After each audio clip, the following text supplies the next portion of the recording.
Welcome to Gambling with an Edge.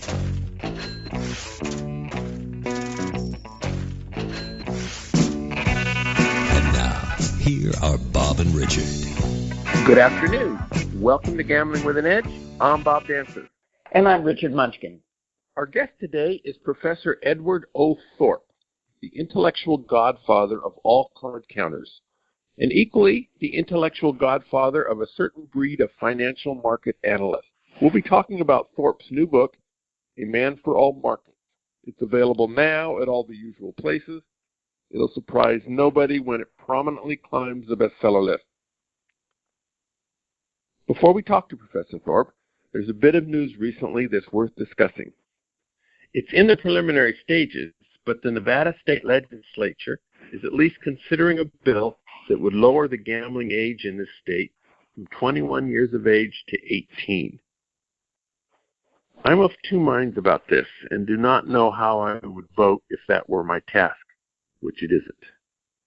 For game players like Richard and me, it's very possible we could have been ready to dip our toes into the casino waters at 18 rather than 21. We still likely would have lost, but we would have been gaining valuable experience that would have served us in good stead later. But there are not that many smart game players out there. For most 18-year-olds, access to a casino would be financially bad news. At the time of their life where old folks like Richard and me today say these kids should be saving for college, marriage, and whatever else life holds in store for them, casinos will basically take all their money. At the same time, I don't think it's right for you to tell me what to do, so by extension, it can't be right for me to tell you what to do. So I don't know how I feel about this. How about you, Richard? Yeah, when I was 18, we had a draft in this country, and they could draft my ass and send me to Vietnam. And, we felt very strongly that if we were old enough to be drafted and old enough to vote, we ought to be old enough to drink beer. So, to me, an 18-year-old is an adult, right? And they can make their own decisions about gambling. So, that's how I feel about it. Is it good for them? No. And like Professor Thorp, is gambling in general good for people? Probably not. But the alternatives, as he pointed out, if gambling is illegal, would probably be worse. So your own sons are slightly older than 18 now, and your sons are smarter than average, but they have friends who aren't. As a father, would you be recommending some of your son's friends going to casinos, or thinking it's probably best not to do it? Well, they certainly did go to casinos, because in California you could gamble at 18 in some casinos. So I tried, because they were my kids, I of course was educating about gambling, and so they had some understanding. The friends of theirs that I cared about, I tried to give them advice, but 18-year-olds are going to do what they want to do, regardless of what the old people say. That's for sure. Let's talk to Ed Thorp now. When I read the book, I first discovered that he grew up in the same part of the world as I did. He grew up in Lomita, California. I grew up in Gardena. About 15 years later, the two communities are about 10 miles apart in the south part of Los Angeles County. One of the early stories in the book happened when Thorp was 6 years old, and his father had given him a copy of Charles Dickens' A Child's History of England. Thorp and his father had a run-in with a stranger who believed the book, written at about the 10th grade level, was much too difficult for a 6-year-old to comprehend. Professor, please tell us what happened next. Well, I was with my father at a little farm store in Crete, Illinois, about 45 miles south of Chicago, a place we went to stay with family friends about 2 weeks every summer on their farm. And I was carrying this book with me, Charles Dickens' Child's History of England. And the stranger happened to look down and said, what book is that kid reading? And so I handed it over to him, and he saw what it was, and he said, that kid can't read this book, to my father. So my father said, well, ask him a question, and you'll see. He's already read it. So the stranger looked at me and said, thumbing open the book, kid, name all the kings and queens of England in order in the years that they reigned. So my father's face fell. He knew this was a disaster and that he was going to be made fun of.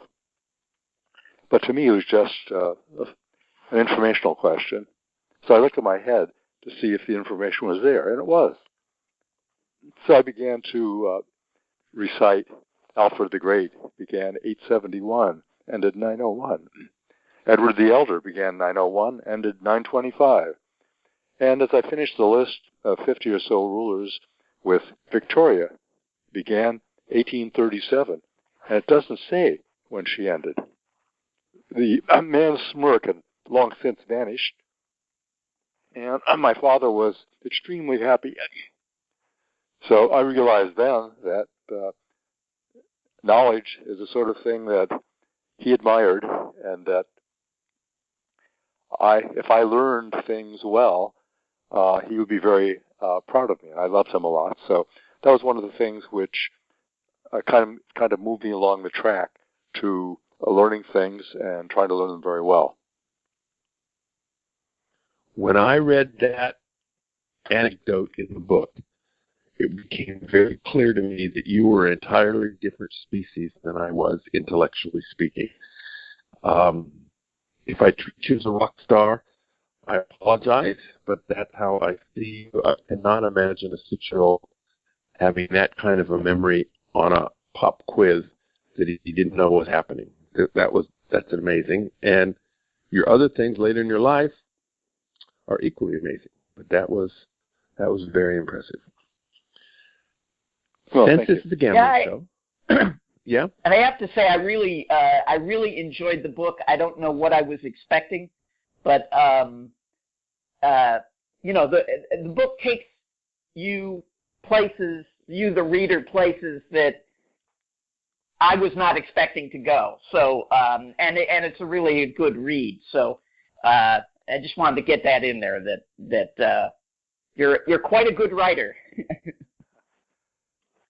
Well, I once in college and high school enjoyed writing a great deal, and I was tempted to become a writer rather than a scientist.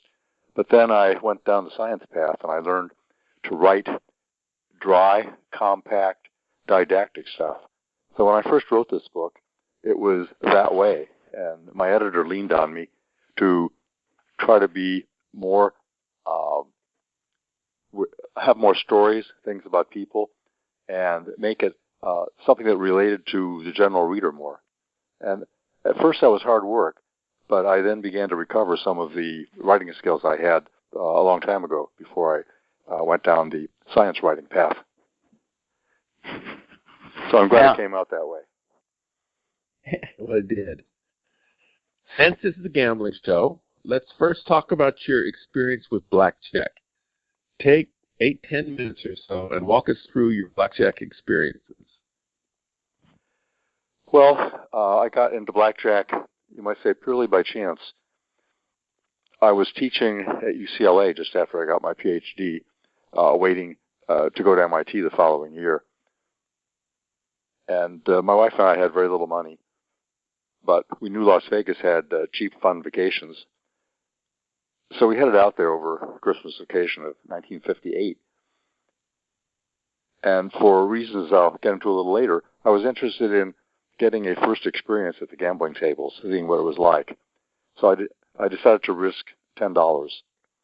I sat down to play at a blackjack table as soon as I had the opportunity.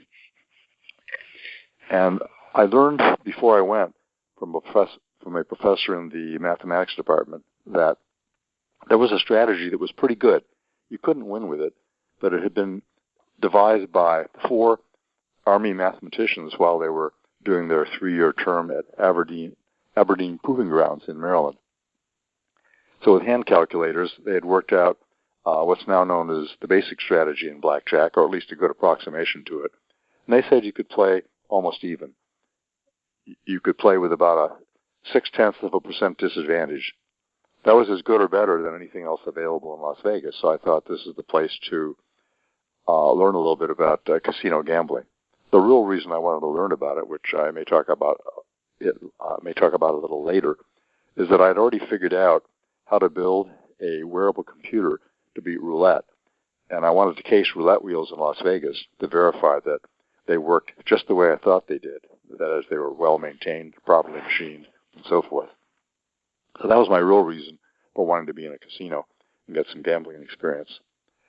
Anyhow, I sat down with my $10, put it on the table, and took a little strategy card out, and took quite a bit of time making my decisions, and I was roundly ridiculed by the players and also by the people in the pit. And they're a little irritated, too, because I was playing fairly slowly. Then after about 20 minutes, the strategy told me to hit a hand that was already a good hand. I think it was an ace and an 8 against a 9, something like that. And likely an ace and a 7. Ace and a 7 against a 9. And so I hit, and I got converted into, I think, a hard 12, and then I kept drawing cards. Finally, I got up to a 6-card 16, and the strategy said hit again. Now that I know about card counting, I wouldn't have done that, but at the time I did, and I got a 5 for a 7-card 21. There was great excitement in the pit and among the players, and now they thought I'd done this on purpose with my clever strategy card. So instead of being a fool, I was now suddenly a genius. That told me that the people there didn't really understand the game. The people in the pit where I was playing, and the players gathered around. So I decided I'd think about it some more. When I got back to UCLA, I went right to the stacks, pulled down the statistics journal with the article, standing there, flipped it open and started to read it in the stacks. The stacks are big racks of books where you just go in and pull something down and take it to your cubicle or read it as is. So I wanted to get right into it, and within a couple of minutes, I realized that this game was beatable. And the basic idea was that the basic strategy I'd used did not keep track of cards, but I, with some fairly simple reasoning, realized that if I kept track of cards, the edge would seesaw back and forth to a rather great extent between the player and the casino, depending on which cards were out of the deck. And it was kind of obvious that if the deck was full of aces and 10s, the blackjack bonus would give you a big boost and give you an edge probably, unless the effect on the other parts of the game were enough to offset it. And if the deck was short in aces and 10s, then it would go the other way.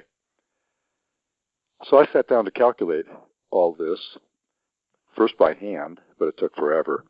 And then I went to MIT as my year at UCLA was up and my MIT appointment came on stream. And there I learned that I could use a high-speed computer to do the calculations for me much more rapidly than I could ever do them by hand. In fact, I could never finish computers' computations that I outlined by hand. They would have taken thousands of years of my life. So in about a year, I got my results, and the question I asked the computer was, what happens if I take out the 4 aces, or the 4 twos, the 4 threes, and so on? And I found that there were enormous shifts in the edge. With the 4 aces out, it was terrible for the player. There was a disadvantage of between 2 and 3%. With the 4 twos out, it shifted in the favor's player, and with the 4 fives out, it shifted to around almost 3% in favor of the player. So there was this enormous shift back and forth, and I said, well, it's obvious what to do now. Make a system for keeping track of the cards that's manageable in the casino, and then bet big when I have the edge, and bet small when they have the edge. And then I have to, in the long run, come out ahead. So that was the gist of the whole thing. And I wrote it up in a paper, and I wanted to get quick publication, so I wanted to send that paper to the Proceedings of the National Academy of Sciences, which would produce publication in a couple of months. But to do that, I had to get somebody in the National Academy who would sponsor the paper. And there was only one person in mathematics at MIT who was in the Academy, a man named Claude Shannon. So very impressive man. Yes, the founder of information theory, one of the foundations of the modern digital age. He created a whole science himself. So I talked to the MIT secretary who said, well, we can get you an appointment. It'll be at lunchtime for 5 minutes, and he doesn't spend time with people that he's not particularly interested in. So you'll be lucky to get beyond your 5 minutes. So I went over there and started explaining what I wanted. And he asked me a lot of questions, and we went on for 15 or 20 minutes. And he said, well, I think you've written down all the basic ideas here that are needed to solve this problem, and that everything else can be derived from what you've put down.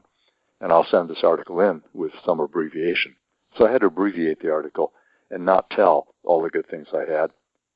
So I told some of the simpler things I had, and that was it. But it got published. So that was the beginning. Didn't he want you to change the name of the paper? He did. I called it a winning strategy for blackjack, and he wanted me to retitle it a favorable strategy for 21, which sounded a little more dignified or a little less provocative. So, but I myself decided to send in an abstract of this paper. The abstract would actually appear about the same time as the paper was going to appear in print, so I wasn't giving anybody a head start on trying to claim for themselves what I had done. And that was my main concern, because I'd had that experience a couple of times before. So I sent this abstract into the American Mathematical Society, which was having its annual meeting in Washington, D.C. And for some reason, a reporter in the Boston Globe had been reading through the abstracts and was very startled to find this abstract. And so they called me up a couple of days before the meeting, and they said, they began to ask me questions, and they came out and sent a photographer, and there was a front page story as I was leaving for the meeting. So when I got there, there was quite a commotion, and when I gave my talk, I brought along 50 copies of my paper, expecting a small audience, and there was an audience of maybe 300, standing room only. Many people who didn't usually appear at math meetings, people with Hawaiian shirts and sunglasses and gaudy rings and so forth, obviously from the warmer climates and also from Nevada. So when I got done, there was a great surge for my 50 copies, and I fled out to a press conference that had been set up for me at some network's request. So it was picked up by AP Wire, a young writer named Thomas Wolfe. Tom Wolfe, who was a reporter then, wrote a story about it that kind of went viral in the press. He, of course, became an extremely famous American writer later on. I think one of the recent books was Bonfire of the Vanities, but there were things like the tangerine colored something or other, and the electric Kool-Aid acid test. Yes. Yeah. So anyhow, he was a very colorful writer in later years, but he had a knack then, which made the story catch on. So that was the beginning. So you ended up writing your book, Beat the Dealer. Yeah, what happened was... go ahead. I am kind of butting in here. We only have an hour with you, and we have so many questions. So I'm speeding up this part of it to ask you some others, but we're not going far away. So you wrote the book, Beat the Dealer. The casinos didn't like that players could beat the dealer. What countermeasures did they take to you, and was your life ever in jeopardy? Well, at first they thought it was ridiculous. There was general belief nobody could beat casino gambling games. Mathematicians had pretty much proved that. Not entirely, but pretty much. And so a lot of cranks had come up with systems over the centuries, and they all failed. So there was ridicule by both the Washington Post when I was giving the talk at the Math Society meeting, and also by casino people who said they sent taxis for people like me. And the taxis never came. I decided that with the ridicule that I needed to go out and prove the system worked. So two gambling types, wealthy businessmen, who I learned out later were perhaps on the shady side of things at one time or another, but I didn't know that for another 20 years, bankrolled me for a test. We turned $10,000 into $21,000 in about 20 hours of serious play and about 20 hours of me practicing ahead of time. And then the time passed. People read my book, Beat the Dealer. Lots of people began to come out and play blackjack. And then Life magazine ran a story, which was an 11-page story with pictures that put Beat the Dealer on the bestseller list. And then lots of players came out to try to beat the game. And the Nevada Resort Hotel Association had a meeting and decided on April 1st, 1964, to change the rules of blackjack. And I said at the time that the changes they were going to make were not going to have much effect in defeating good players. They would add more decks. They went from one deck to many decks in some cases. They made some minor rules changes which antagonized the players who couldn't count and couldn't win. And so they lost a lot of business that way, more than they would have lost in money. It cost them more than they would have paid had they left the count players pretty much alone and just reshuffled more. After a few weeks, they changed the rules back, and quietly. So the rules change was on April 1st, April Fool's Day, and the changing back in a few weeks was quite appropriate. But the casinos kind of went to war against the counters over the next few decades, and that, in the opinion of many observers, including me, was very foolish. What they should have done was made capital out of the fact that people could beat the game, and then just shuffle up enough so that the winnings wouldn't be very great. And then lots of players who couldn't win would come out and try to win and lose more money. Even so, with all this opposition for the casinos, for a while, the belief that people could beat the game caused blackjack to become the reigning table game. It displaced craps. And only after some decades were they able to ruin it by changing the rules, tweaking them, and making a huge menu of different weird choices for blackjack to kind of confuse players and discourage them and so forth. So they kind of they ruined a good thing. The so-called expert at that time was a guy named John Carney, and he came out at the time and said the whole thing was ridiculous and, that you didn't know what you were talking about, et cetera. Did you ever have any encounters with him? Well, I went to Puerto Rico to play with Henry Morgan after being on a TV program. I think it was I've Got a Secret. And he claimed to have heard about this and come and hovered in the background, but I didn't see anything of him. And then he tried to claim that he knew the stuff all the time, which wasn't true. And he, in fact, he'd gotten wind of the fact Beat the Dealer was coming out, and he and his publisher, Simon & Schuster, and his editor, Clayton Rawson, the guy who actually made him out of a street-smart magician, claimed that they knew this stuff and had various recommendations in his book, which were bad strategy recommendations in a number of instances. And his recommendations that were wrong were his evidence that he knew it and I didn't. So he kind of hectored me over the years in successive reprints of his book. But and some people were fooled by this initially, but as the understanding of card counting spread throughout the gambling community, it became clear that what he was saying was foolish. So I never met him. He at one time issued a fake challenge to me, Julian Braun, Lawrence Revere, and one other person. I don't remember who it was now.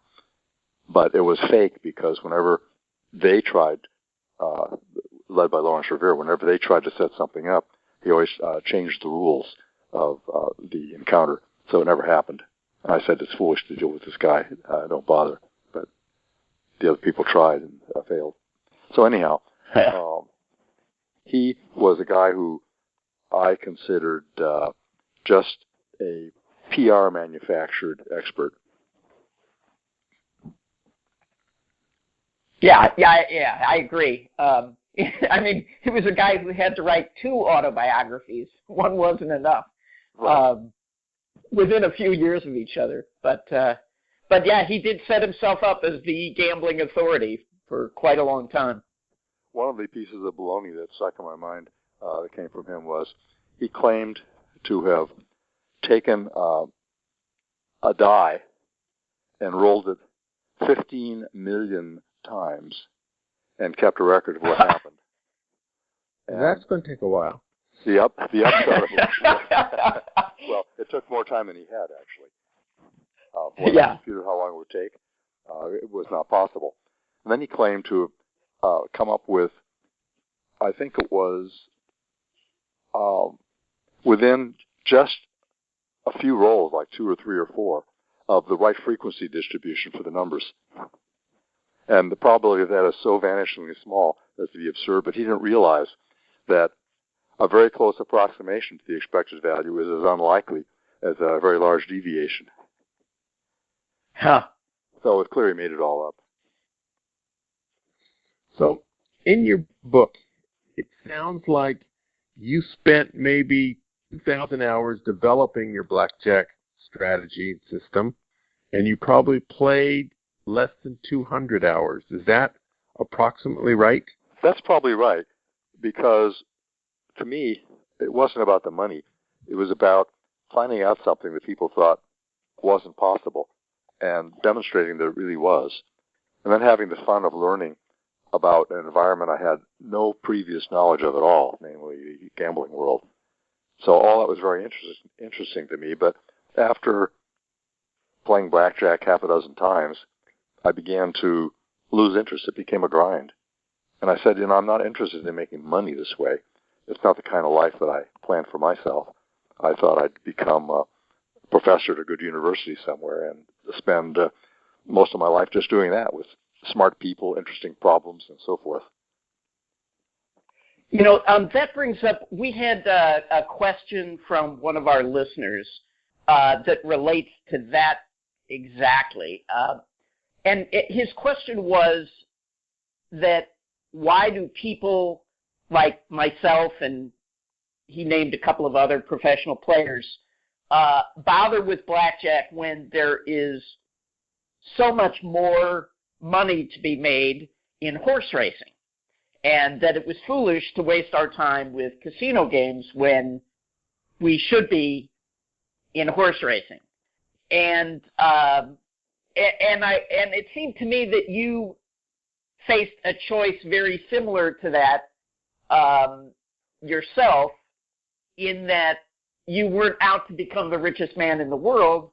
You wanted to do what you said, interesting work with interesting people. And I thought that came out in the book. Can you address that a little bit? Sure. To me, life is something to be enjoyed. It's a journey. And setting a goal like getting the most money or getting the most master points in bridge or something like that, to me that's ladder person behavior. Think of people, think of chickens on a ladder in the chicken yard. And there's an alpha chicken on top, and he dumps on all the chickens below. And then there's a beta chicken right behind him who dumps on all but the alpha chicken, and so forth. A lot of people are oriented that way. They want to climb up a ladder and compare themselves with other people. What is their IQ? How fast can they run? How much money do they have? How many things can they accumulate? And so forth. And I'm just not oriented that way. I don't care about that. And people who want to climb ladders often base their valuation of themselves on what the crowd thinks of them. And I'm internally driven. I value my valuation of myself is based on what I think of myself and how I look at myself and what I do and the way I do it. So I'm sort of independent of this drive for things and money and fame and so forth. And I think a lot of and I thought that came out in the book very clearly.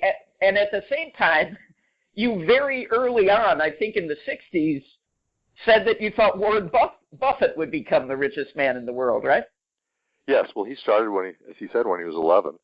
He saved up $100 and some odd and bought his first share of stock. He said it took him that long to save up I think it was $115. So he'd been working on that since he was 11. And when I met him, he was, let me think, it was 1968, so he would have been 38. And at that time, he'd already accumulated about $25 million. It doesn't seem like a big number now, but it was a big number then. And there are two ways to look at it. First, we've had inflation. The factor might be 6, so that might be like $150 million now. Still not a big number compared with what a lot of people have. But there weren't as many people in the United States. And in 1982, the 400 richest people, the cutoff in the Forbes 400 list was 100 million. So between 1968 and 1982, it was pretty easy to increase 25 million to 100 million or more. So I would say that probably if there had been a Forbes 400 list in 1968, a good chance he would have made it if they'd known about him. By the way, they didn't find him. Forbes didn't find him until 1985 when he had several hundred million. So that list is not comprehensive. In any case, when I met him, he was very smart, very knowledgeable, totally dedicated to evaluating companies, at which he was very good, partly because he was smart and partly because he was very facile with numbers and understood accounting and balance sheets and income statements very well. Also, he knew how to kick tires in the business and evaluate the way it was being run. So I talked to him at some length for off and on for a few weeks. It became clear to me that he'd already come far and that he was going to go much further, and he understood a long-term compounding. So it seemed inevitable to me that if he kept this up, and it seemed like he would, that he'd eventually become the richest person in the United States. And off and on he was. He wasn't always the richest person, but he was either the richest or close to it for a very long time. So he has spent... Yet at the same time, it doesn't seem that he's driven to be the richest person. It's just that his strategy for investing happens to bring him there. Is that right? Yeah. He's able to compound at a somewhat greater rate than most people. So if he compounds at 20%, let's say, and you run that over a very long time, like from age 11 until age 86, which I believe he is now, you're going to get an extremely large growth. Now, I only worked half as long, and I got a pretty good growth out of that. Yeah. But you're still only a boy of 84. You still have a way to catch up with him. In addition to blackjack, you're also interested in roulette. How did that work out in that computer you were talking about? Well, I actually got interested in gambling very briefly when I was in high school. I was teaching myself a lot of things about science, and one of the things I liked was astronomy and the image of planets revolving around the sun. And that made me think about a roulette ball orbiting on the track of a roulette wheel. And I said, gee, maybe I know the planets are extraordinarily predictable. I wonder how predictable roulette might be.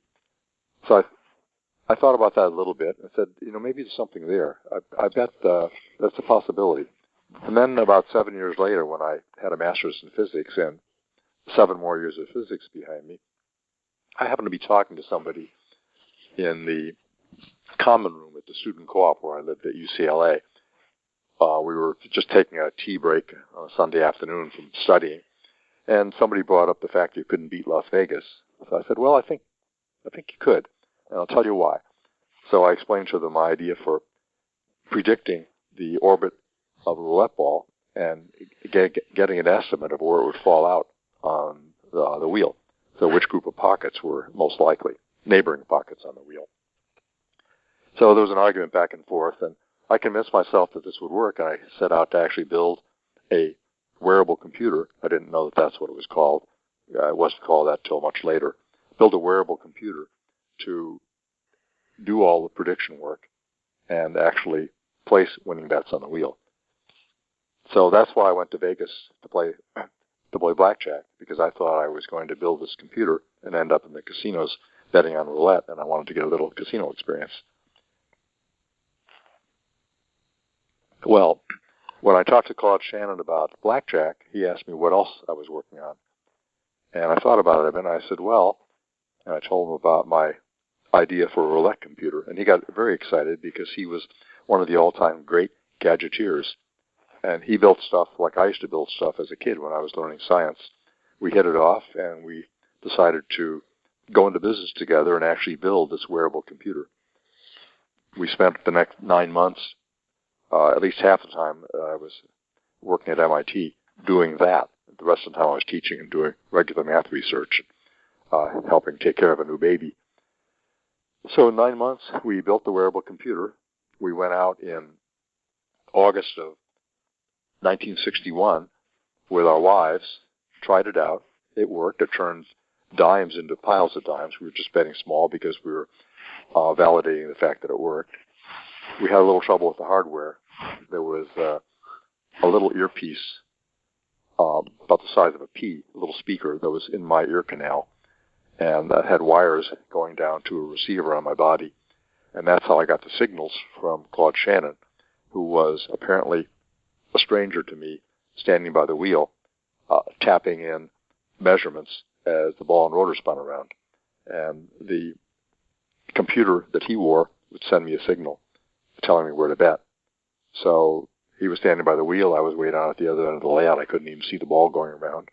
And when I'd hear the signal, I'd put bets on 4 or 5 numbers that were neighbors of each other on the part of the wheel where I thought the ball was most likely to fall out.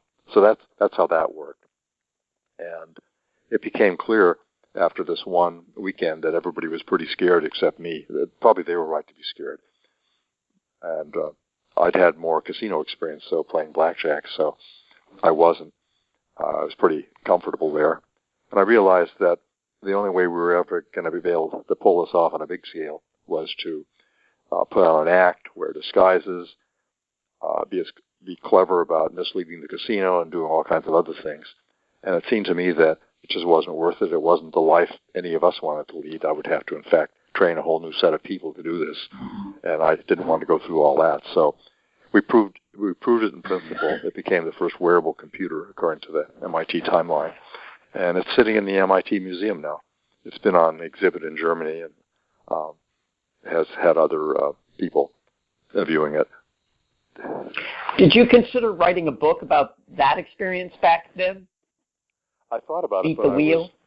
I was so heavily involved in math research, and then I got into the stock market. And so that carried me away from that direction. Yeah.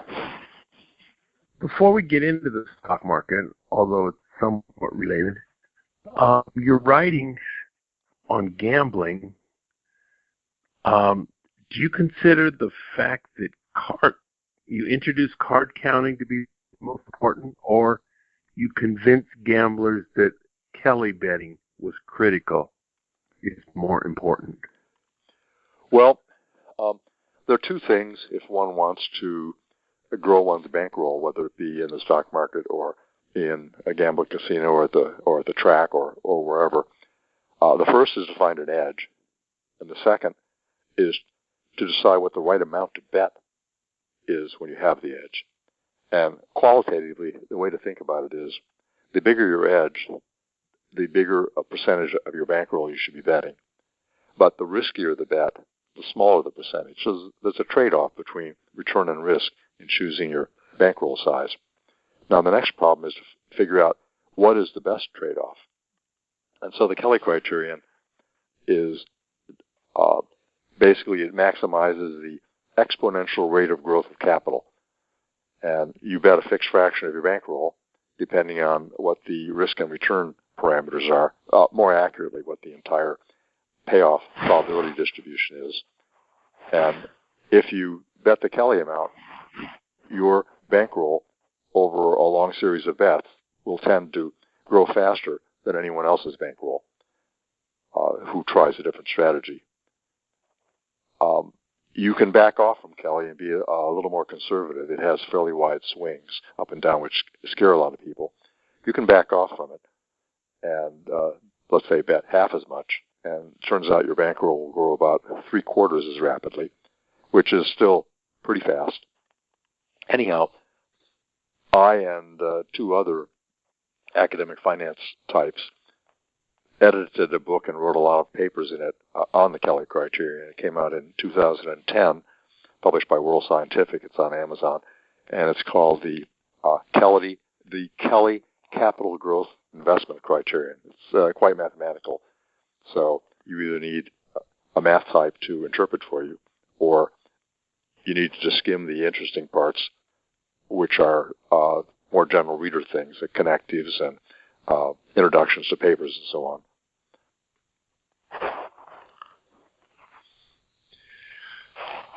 Did you ever consider making a blackjack computer? I thought about that, and I found myself so fluent in playing that it wasn't worth the effort, and I wasn't planning to play blackjack that much anyhow. Once I had gotten used to it and learned what there was to learn, had the experience, and saw what the gambling world was like, I was ready to start to move on. But I did give it some thought. And there were people, of course, who came later and built blackjack computers. So there was a whole generation of other wearable computers that came after our Roulette computer, and that came after the initial publication of my blackjack work. I have a question from another question from listeners, and that is, I mentioned that, or you'd mentioned that you were on a book tour, and they wanted to know, are there going to be any public signings that you're doing around the United States coming up? I'm doing a couple I'm doing one in Southern California. It's on April 20th, and it's at UC Irvine. The library and the physical sciences school are putting on a joint evening where I'll be giving a talk and signing books. I did one at Barnes & Noble last week. Okay, so they don't have you on the dog and pony show running around all over the United States doing these signings. They would do that if I were willing, but I talk about the value of time in the book, and it's just not worth my time. All right, we've been talking to Ed Thorp so far about his gambling experiences. We're going to take a few commercials now, and then we're going to talk about his experiences in the investment world, which have been just as great or greater than they have been in the gambling world. The South Point has more than 10,000 games returning more than 99%. This is more than anybody else has. In February, there's Money Madness jackpots going on at all times. The major jackpot starts at $10,000 and must be hit by 25. All players playing with a card on any machine are eligible to win. If you're playing when it goes off and you're not the lucky one who hit it, and you're playing at least $1.25 in the last minute, you receive $25 in free play. Smaller jackpot ranges between $1,000 and $2,500 and is expected to hit about 3 times a day. If you are not the one who hits it, you don't get any part of it. Double points on all video poker machines on President's Day, Monday, February 20th, midnight to midnight. All machines, no limits. The 5th class in the current 10-week semester of the free video poker classes will be on Wednesday, February 22nd at noon, Silverado Lounge. The lounge is right outside Don Vito's Italian restaurant. The class is 9-6 Bonus Poker Deluxe. Bonus Poker Deluxe is like Jacks or better, except all 4 of a kinds pay $400 instead of $125. and 2 pair pays 5 instead of 10. The overall net return is 99.64%. This class is good preparation for the following week, where we will learn Bonus Poker Deluxe Ultimate X. Although not strictly necessary, if you know the base game, the Ultimate X version is easier to understand. At videopoker.com, it's the best place to play lots of games. If you sign up for the Gold membership, $8.95 a month or $79.95 a year, this allows you to get correction on most of the games. The game of the week is Dream Card.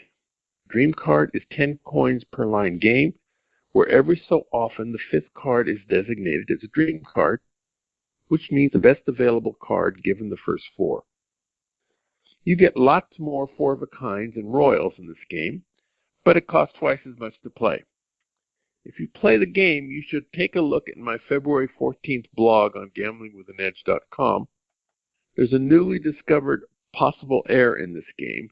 It's not hard to protect yourself against it if you know about it, so check out the article if you play that game. On the gamblingwithanedge.com, there's a forum where people respond to the articles, good and bad. The last couple weeks, the forum on my articles has been hijacked by this guy. Normally, I don't like somebody hijacking my forums, but this is a guy who takes a relatively small part of what I said or what somebody else said and then riffs on it, and then everybody jumps in on his riffs. Now, I would normally object to this, but the one who's doing it is James Grosjean. I'm tickled pink by it. He's responding, and it adds a whole lot of flavor and knowledge to the forum. I'm delighted. Okay, we're back talking to Ed Thorp. You wrote the book Beat the Market.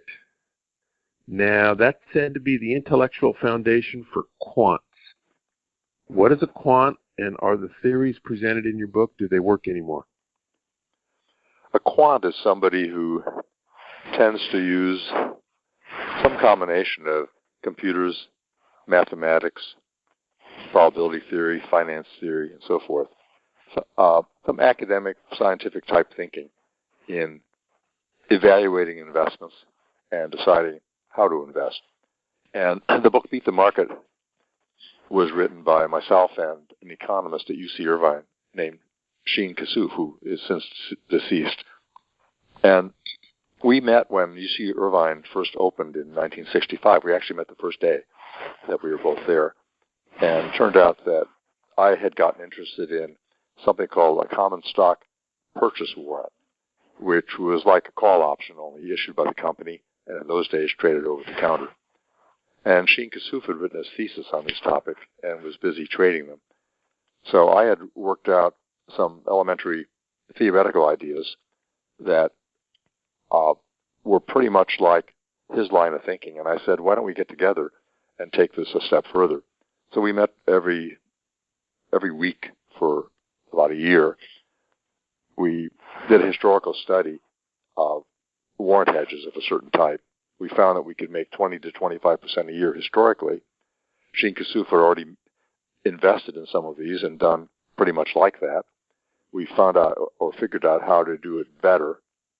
And I started managing accounts, first for myself and then for people around campus. $25,000 minimum in those, which was more in those days. Multiply by 6 again to get an estimate of what it was like. And we were making, Sheen had his little group of accounts and I had my little group. You were limited to 14 or less unless you wanted to register as an investment advisor and do lots of paperwork. So I stayed under 14.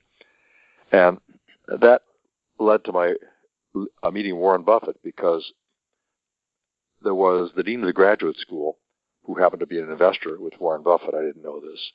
And he had heard about me and wanted to invest with me, the dean of the graduate school.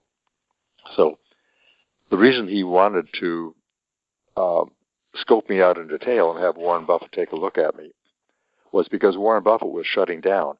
He said stock prices were manic, crazy high, and there weren't any things to do anymore. So he was cashing out. he was running about $100 million at that time. He was one of the biggest of the few hedge funds in the country, maybe the biggest. So as he was closing down and getting money back, Gerard was looking for a place to put it. So that's how he introduced me to Warren Buffett and how I got to know Buffett a bit in those days. And Beat the Market was the guide initially, but after Shane Kassouf and I wrote it, I began to think about it further, and I came across an amazing formula that seemed to be just the right one for valuing warrants, options, and so forth. And so I started using that, and it worked very well. I then set up a hedge fund of my own, which began in 1969, and operated that for almost 20 years. And we started out with warrant hedging and convertible bond hedging, and moved on to lots of other things that were also low risk, pretty high return. When you say you came up with a formula, you're talking about Black-Scholes, right? Which had not been published yet, had not been. So one of the things I found really interesting is, people say, I hear this a lot, like that, why would you write this book on card counting? It was a gold mine and you could have just made all this money.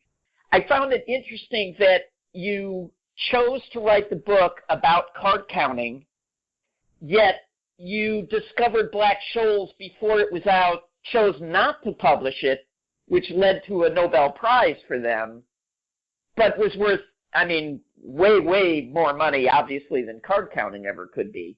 Yeah.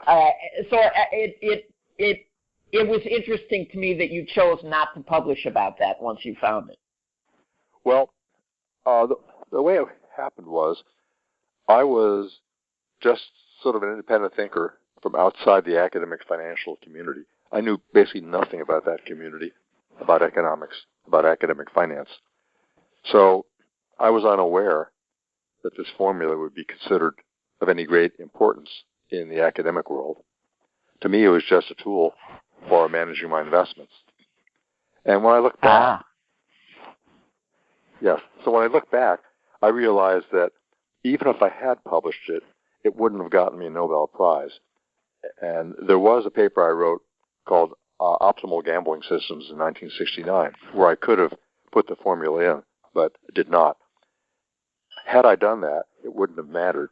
And the reason is that there are what you might call academic silos around the country in various subjects. And these communities of people tend to listen to themselves and reward themselves. And it's pretty hard to get them to go outside their group to reward somebody unless the contribution is spectacular and something that you can't ignore. Now, that wouldn't be the case if I had just put the formula in one of my papers. The other thing is that the Nobel Prize is generally given by a collection of people, many of whom have already received the prize, that are part of the academic silo in the subject that the prize is being given, economics, physics, chemistry, so on. So the reigning experts are the ones who decide. And if the reigning experts don't like you, or don't know about you, they're not going to put you up for it. So it never would have happened. Black and Scholes themselves, by the way, had a hard time publishing their papers. Only when I think Paul Samuelson intervened that they were able to get publication. But they were rejected initially. And when the Nobel Prize was given, it wasn't for the Black-Scholes formula, although I would say without the Black-Scholes formula, Scholes and Merton probably, they might not have gotten the prize. It was given for the whole body of work in academic finance, which was considerable for each of them. So in any case, it wasn't in the cards. Never would have happened. So at least you aren't going around kicking yourself about one that got away. No, it would have gotten away anyhow. Now, your perspective on gambling, how is it different today than it was, say, 30 years ago, and what caused these changes, if any? would be gambling and investing? Well, the one thing that's become clear to me, it became clear fairly early actually, is that gambling is a tax on ignorance and a tax on the poor. So I think as a business, it's not a particularly good thing for society, although you could argue people are going to gamble anyhow, and having legal gambling is better than having illegal gambling. And that's probably true. The same argument comes up when you talk about drugs. Is it better to legalize drugs or have them illegal? Well, if they're illegal, large gangs of people develop and have a stake in creating a user base that is hooked. If they're legal, that might not be so much the case. And the gangs wouldn't be making profits and wouldn't be going into prostitution and money laundering and lots of other things. So, in any case, I don't see gambling as a particularly good thing for society. On the other hand, if you made it illegal, it might be worse. And what about investing? Is your philosophy on investing the same today as it was 30 years ago? Well, 30 years ago, I saw ways of making excess return that were interesting to me. I don't see as many now. The hedge fund world has become enormous. I think it's the $3 trillion in hedge fund money. When I started out with my hedge fund, there was probably 300 million. So we're talking about a factor of 10,000 in money. Adjusted for inflation, maybe a factor of 1,000 or 1,500 times. So there are many more people, smart, able, educated, talented, chasing all these returns. There are more returns out there, but the amount of money chasing has grown far more rapidly than the returns. And so I think that the hedge fund industry as a whole has matured and now has inferior returns to somebody who just buys indexes. So that leads to a question from one of our listeners. What advice would you give to someone who is just starting out in investing or trading? I've been asked this question several times, and it's no surprise. I mean, it's maybe the question that people are most interested in. And my simplistic answer is probably three categories. First, there's somebody who just wants to have their money grow at a good rate without having to take a lot of time doing it. So they don't want to have to hire advisors, they don't want to study companies and so forth.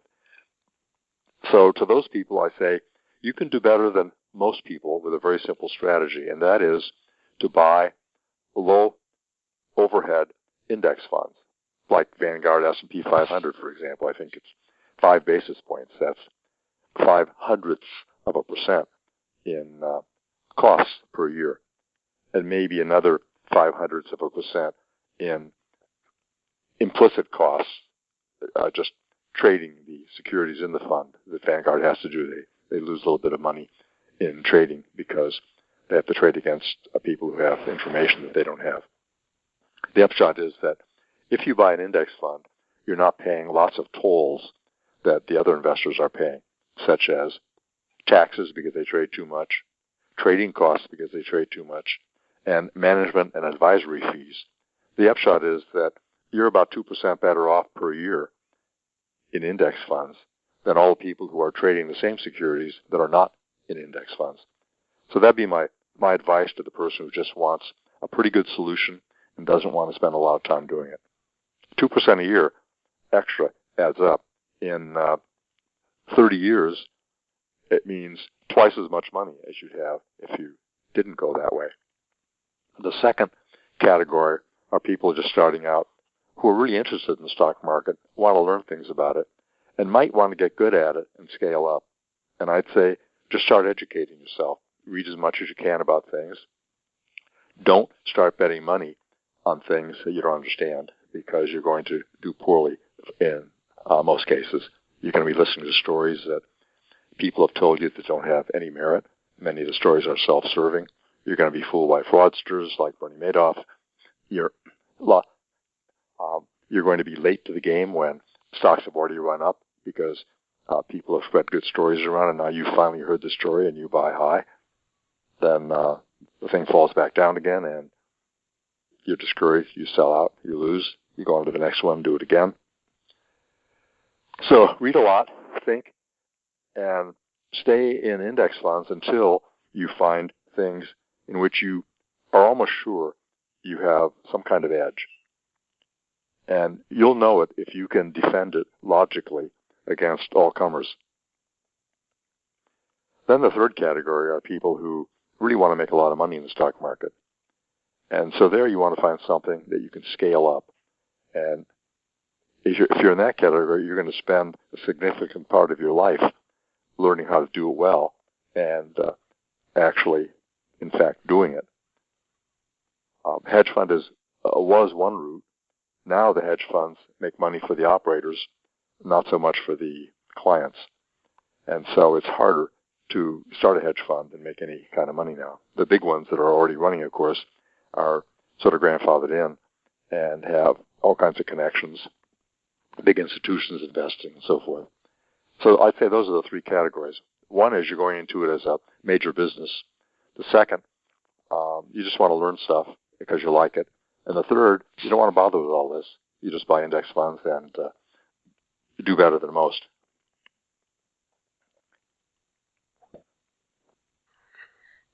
In the United States now, a lot of the markets have regulation. There's lots of regulation, many to provide stability. That's the intention.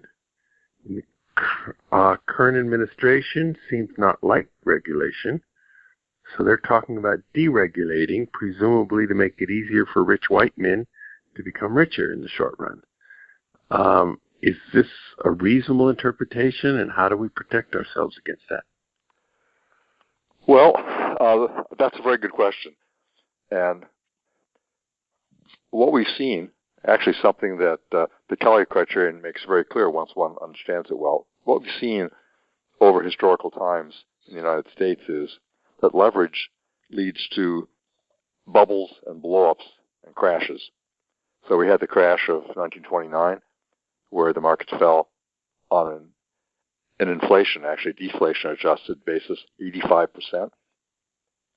So a dollar became worth 15 cents at the bottom, and then it came back out after a while. We've had quite a number, maybe 10 or 12 dips in the market that were in the 40 to 50+% range. Some of the recent events that I mentioned in my book, the crash of 1987, where the market fell 23% in a single day, October 19th, 1987, and the adventures that some of us had during that drop, that was twice the worst day in 1929, although there were 2 days that were not very far apart, which added up, came to about 23%. And then we had the S&L failures in the 1980s, where it cost taxpayers hundreds of billions of dollars because S&Ls were allowed to take excessive risk. They weren't sufficiently regulated. We had the long-term capital management threat to the financial system in 1998, where a collection of Nobel Prize winners and hotshot traders had about $100 billion more than that. They had several hundred billion in liabilities, with only a few billion underlying these liabilities. And when the market went against them, there was the threat of catastrophic failure. All these liabilities would come home to roost. People who they owed money to would be ruined, other institutions. Those institutions, in turn, would ruin additional institutions to whom they owed money, and so on. So the whole financial establishment could come down like a collection of dominoes. The Federal Reserve, a Federal Reserve vice president and a bunch of brokerage firms finally bailed them out. That is, bailed out the problem. Long-term capital lost almost all its money. But that was over-leveraged. That's the theme behind these things. There was the real estate bubble in 2006, 2000 to 2009, where people were able to leverage their homes excessively. They had very little down, sometimes nothing down, pretty much like stocks in 1929 when 10% down was enough. So prices were inflated by all the borrowing, and then when they got so high, they began to fall, and the people who were highly levered couldn't pay. Their houses went underwater. They sold. They lost. That took houses down further. More people went underwater. They sold. They lost. Houses went down further, and so on. So that's how these bubbles work. They blow way up with credit. Then when they don't keep going up, they begin to come down, and they wipe out one layer of people who then trigger a wipe out of another, and so forth. So we need regulations to stop over leverage. That's the point. And the regulations we had before 2008 were not sufficient. What was wrong was banks, for instance, the big five, Goldman Sachs, Morgan Stanley, Bear Stearns, Lehman Brothers, and not Lehman, somebody else. There were five of them, anyhow. They got the government to let them increase leverage from something like 11 times to 33 times before the crash. And, of course, that meant they got in serious trouble. They got bailed out by the taxpayers. So the taxpayers are put in a position by the financial establishment of heads, the financial establishment wins, tails, the taxpayers lose. And if that's the situation, which lack of regulation tends to create, then there's no incentive for the financial establishment to rein in. In good times, they make huge profits. In bad times, they don't have to give them back because the taxpayers save them. So anyhow, I think the decline in regulation sets us up for another crash of some kind. It's just a matter of deciding how it manifests itself. Is there a way to protect ourselves?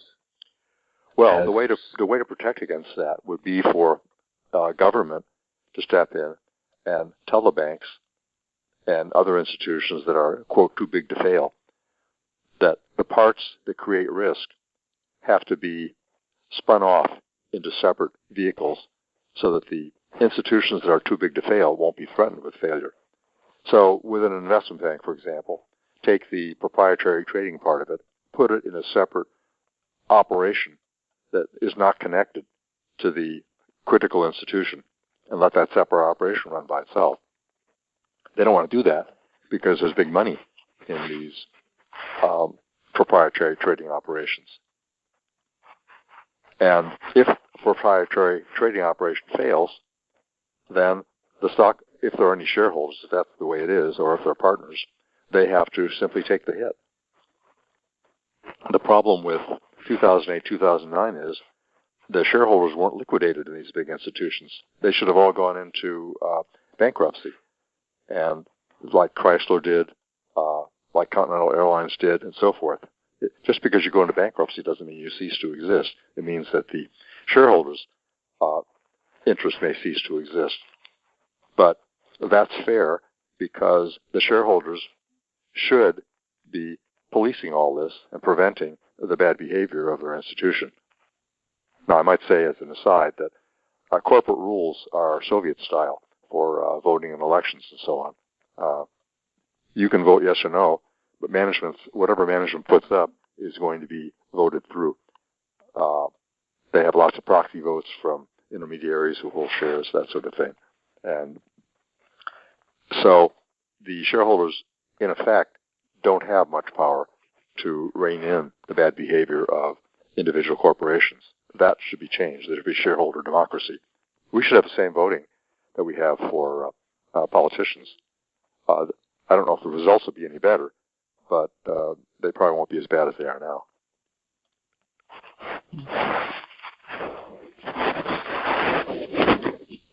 Professor, we have many more questions for you, and you've given us more than an hour, which you said was your limit. If you have a few more minutes, we're going to keep going. If you don't, we're going to say thank you very, very, very much for being here. It was a true pleasure to having you here. Thanks. I enjoyed it very much, and it was nice to talk to both of you. And actually, one quick thing before you go. A couple of people emailed to say that the email contact for you on your website is not working. That's true. So, I'm sorry? That's true, and I'm trying to get whoever's in charge of my website to fix it, but so far it hasn't happened. So my apologies. Okay. Yeah. All right. So if one more thing along that line. Most inquiries I can't answer because there are too many. So even if it works, there's a fair chance a person who writes in won't get an answer because I would spend all my time just sitting down answering things. But once in a while, something comes in that needs to be responded to in one way or another, so I will answer those. Okay. All right. Great. Thank you so much. You're welcome, and I hope the readers enjoy this, or listeners. I'm sure they do. Thank you, Professor Thorp. Thank you, Richard. Go out and hit royal flushes, everybody. Good day.